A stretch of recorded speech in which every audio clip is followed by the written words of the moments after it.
şəhidimiz Qubat Əliyevin hələ dünyaya gəlmədən dünyasını dəyişən Qubat Əliyevin və adını daşıdığı Qubatımız. İstəyirəm təsvirini də göstərəm. Elcanla.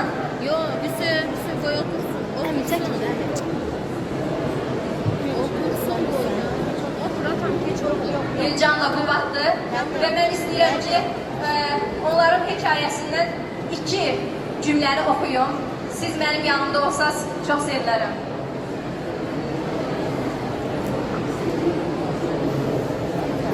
Hekayənin adı Şuşanın Körpə Qartalı. O vaxtdan hələ də atamın yerində yatıram. Elcanı arada nəsə alın, mənim yerimdə yatsın. Özü istəməsə yatmağa məcbur edib ağlatmayın. Nə istəyir edin, elə təsəvvür edin ki mənəm. Onu yaxşı qoruyun. Axı atamın anamdan istəyi bunlar olur. Hər gecə anamdan atamın hekayəsini danışmasını istəyirəm. Anam da hekayəsini hər dəfə onun son məktubları ilə bitirir. Mən də Şuşadayım. Özümüzə səngər qazmışıq. Elcanın üzündən öp cümləsini eşidəndən sonra məni səngərdə də düşünən atamın yastığını bərk-bərk qucaqlayıram. Yastıq göz yaşlarımla ıslanır. Artıq yastığı vətən daşı, yatağı səngər olan atam üçün çox darıxıram. Ortalarını oxumayacağım, son cümləni oxuyacağım.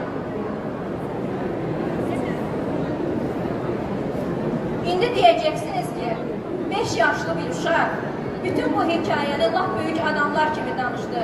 Bu necə oldu görəsən? Düzdür, mən yaşıtlarımdan daha tez böyüdüm. Həm də özüm istəmədən böyüdüm. Atamı görmədən, atasız dünyaya göz açan, atamın adını daşıyan qardaşım Qubat Əliyev mənə əmanət edilərkən.